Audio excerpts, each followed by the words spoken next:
A persistent cough, stuffy nose, fever, just some of the symptoms sending people to the doctor this week. Our own Dr. Frank McGeorge is here to explain what's going around and when you should seek help if you're among those suffering. Viral illnesses are continuing to spread through families, classrooms, and workplaces. Now, in some cases, those viruses are leading to additional problems like sinus infections or, in some cases, pneumonia. Here's what's going around where you live. In Wayne County, Dr. Marcus Moore at Detroit Receiving continues to treat a large number of flu cases. Dr. Christopher Lowe at Ascension St. John is seeing a lot of children and adults with the flu and strep throat, plus sore throats and coughs caused by viruses.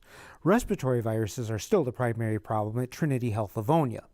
Checking out Oakland County, Dr. Adam Veeder at Corwell Health Farmington Hills reports quite a bit of flu, COVID, and RSV, including some hospitalizations. Dr. Susan Bork at Corwell Health Beaumont in Royal Oak reports pink eye infections are up, and Ascension Providence is seeing stomach viruses and strep throat. West of Washtenaw County, the health department says flu cases are still at high levels, as are flu-related hospitalizations. At Michigan Medicine, Dr. Marissa Louie is seeing children with flu, some RSV, and lots of stomach viruses causing that dreaded vomiting and diarrhea. Looking at Monroe County, doctors at ProMedica Monroe Regional are seeing patients with respiratory illnesses including the flu and COVID. They're also treating strep throat and cases of pneumonia.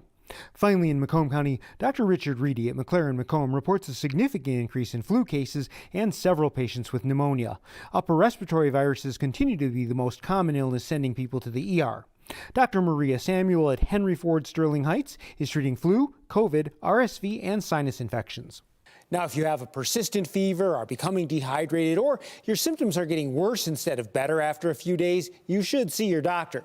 Now, if you also have other health problems that put you at higher risk for complications, that's also a good reason to be seen sooner rather than later.